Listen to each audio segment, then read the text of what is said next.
एक और अहम खबर है, इमरान खान इंपोर्टेड हुकूमत के सर पर सवार, कप्तान को सियासत से हटाने के एक और घिनौना मंसूबे का इंकशाफ हुआ है। तोशाखाना केस को बुनियाद बनाकर नाअहली का रेफरेंस दायर करने का फैसला किया गया है। वजारत कानून ने रेफरेंस तैयार कर लिया है।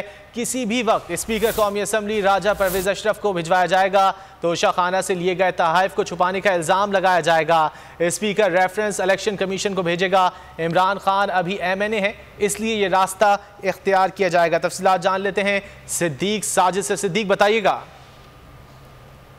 हुकूमत इतनी खौफजदा है इमरान खान से कि उनको सियासत से ही बाहर करने के लिए मुख्तलिफ हरबे इम्पोर्टेड हुकूमत इस्तेमाल कर रही है। और अब नया प्लान जो सामने आया है वो है इमरान खान को नाअहल कराने का, क्योंकि वो अभी रुकने कौमी असम्बली है। तो लिहाजा जो तोशाखाना का जो केस है इमरान खान के ऊपर, उन्होंने मुख्तलिफ तहाइफ लिए थे, उसी को बुनियाद बनाकर एक नाअहली का रेफरेंस स्पीकर कौमी असम्बली राजा परवेज अशरफ को जो है वो भिजवाने का फैसला किया गया है। ये रेफरेंस वजारत कानून ने तैयार किया। आइंदा चंद रोज में स्पीकर को भिजवा दिया जाएगा, जिसमें उनसे इस्तदा की जाएगी कि इमरान खान ने चूंकि तोशाखाना से जो तहाइफ लिए उसकी तफसील जो है वो छुपाई, आर्टिकल 63 और 62 के जो है वो मुर्तकब हुए, इस वजह से उनको नाअहल करार दिया जाए। तो ये तमाम तर कोशिश सिर्फ और सिर्फ इमरान खान को पार्लिमानी सियासत से, ठीक है, रेफरेंस तैयार कर लिया गया और जल्द स्पीकर कौमी असम्बली को भेजा जाएगा। बहुत शुक्रिया सिद्दीक, आप अपडेट कर रहे थे।